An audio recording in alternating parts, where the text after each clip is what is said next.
is the Dolphins and the Kansas City Chiefs in Frankfurt, Germany. Now, these are obviously two teams that are both 6-2. It's an early game. The Chiefs are given a slight advantage them despite them having a less than good week last week. Mahomes being, I guess, sick, and then having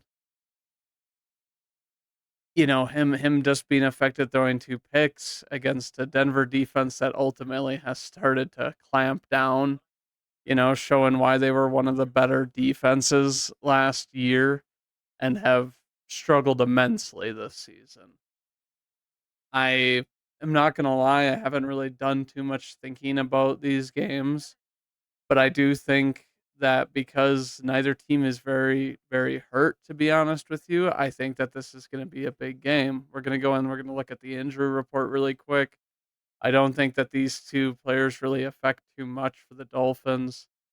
Teron Armstead being hurt is never good, especially with an knee injury. I think that they're going to need to protect Tua in this game. Xavier Howard potentially playing with a groin injury, not good either. He did not play last week when the Dolphins played New England, but they didn't really need him because New England, to be honest, is just not that great of a team. Um, and then you're looking at Braxton Berrios hurt. I don't really care because they have Waddle and Hill. You know that Hill is probably going to try and exploit this Kansas City team, even though I think that they know him very well. So I think it is going to be a very tough game for him, But other than that, looking out who's out for the Chiefs, you don't have Clyde Edwards Hilaire. I don't think it really matters, to be honest with you. Richie James, questionable, and then Willie Gay, linebacker, questionable. I don't think that these injuries are really going to hinder the Chiefs very much. I think the biggest injury that we look at in this entire game is Teron Armstead, to be honest with you. I think Xavier Howard's a blow, but since they have Jalen Ramsey back, they have another number one corner, essentially. And, this may go in the Dolphins' favor in terms of the Kansas City having the most drop passes in the NFL. I think it's like 20 drop passes or something crazy at this point, which is just really, really deflating. I do think, Mahomes is playing fine. Yeah, he had two picks last week. He wasn't himself, but I've decided to take a look at the depth chart here to see if they've really changed anything. They have put Kadarius Toney as a backup wide receiver here, so they have Sky Moore, Marcus Valdez-Scantling, and Rashee Rice. And I think Rashee Rice has kind of proven that he deserves to have a starting job. I think Marcus Valdez-Scantling, even though he hasn't done too much this season, gives them a dynamic that they solely need because Sky Moore, Kadarius Toney, and Rashee Rice aren't all the biggest of guys. Rashee Rice, don't get me wrong, being pretty physical, I guess, and pretty bursty. But then you also have Travis Kelsey, who is obviously their workhorse receiving threat. So I think that it's going to be very hard for Miami to put pressure on Mahomes, and I think he's going to get a good amount of. I think that he's going to get a good amount of, time in the pocket. And whenever you give any sort of quarterback like Mahomes time, he can ultimately carve you up.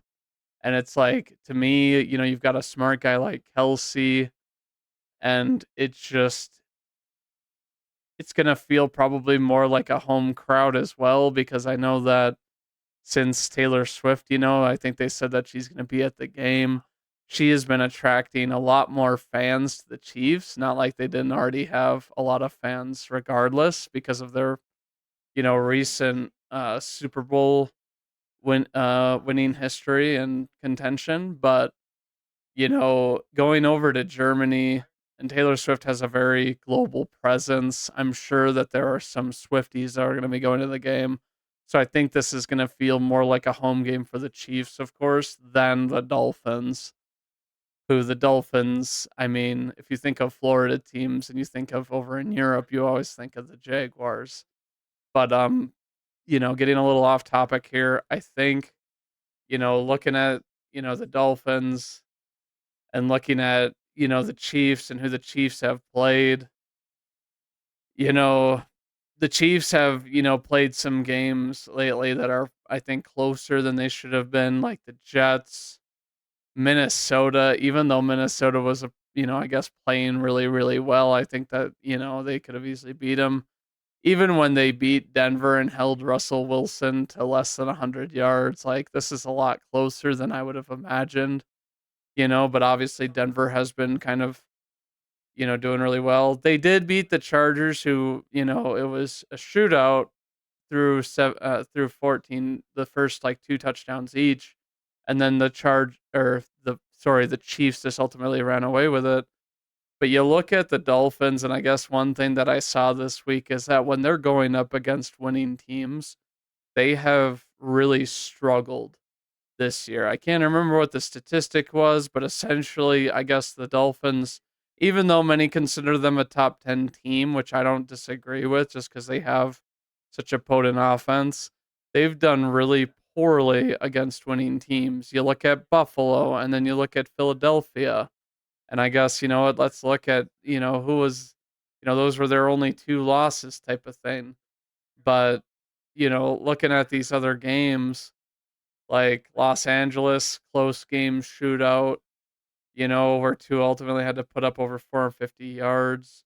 You know, New England, even the first time they barely beat them. Yes, they creamed Denver. We all know about that, but Denver was really suffering at this point. Then their first loss coming the week after to Buffalo, where they absolutely got smothered. Because I think that teams know how to play. I think that there's a formula for playing the Dolphins and for keeping them to a low amount of, maybe not a low amount of points, but a more average where their offense just doesn't show what it's capable of. And even, I mean, this game against New England in week 2, it's like, they held them to 24, which, is, acceptable to me against the Dolphins. 3 touchdowns and a field goal.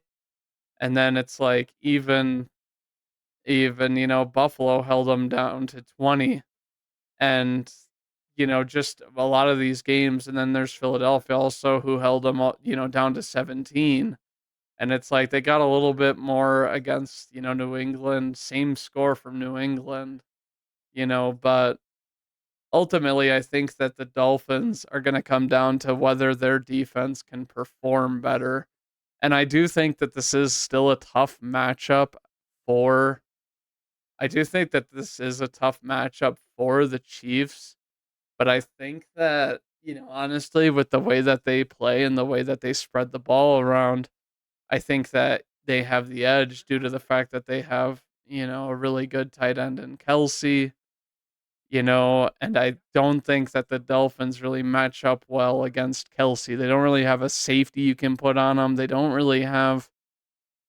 a linebacker that can cover him. Obviously, he's, arguably the best tight end in football, but I think that they have the edge with that. And I do think the Chiefs overall just have a better defense, than most would give them credit for, which is fully healthy. I really like McDuffie and Snead. I think they're two, very smart, crafty corners that play the ball really well. And with that, I think that you also, have Chris Jones, Karlaftis, and, even Justin Reed, who is a high flying safety that is hard to throw deep against. Very, very hard to throw deep against, because of his speed. So I really think that, the Chiefs can win this game. I'm not going to give them a huge advantage, however, and I'm going to say that I think that they win this game. I think they win this game by 4 points, and I say that because I think that they could have, easily a game-winning touchdown or something like that to win the game, where they need more than a field goal or something like that. But it could easily be like a 3 or a 1-point game, as well. I think that, it's safe to say, I think that, they really gotta these mental errors by the Chiefs wide receivers, if they get rid of those, this is still the team to beat in the AFC. Whereas right now, I think that the team to beat is kind of ambiguous in the sense that like each team that is has a winning record and a team that is going to be going to the playoffs up to this point has their own flaws in the AFC.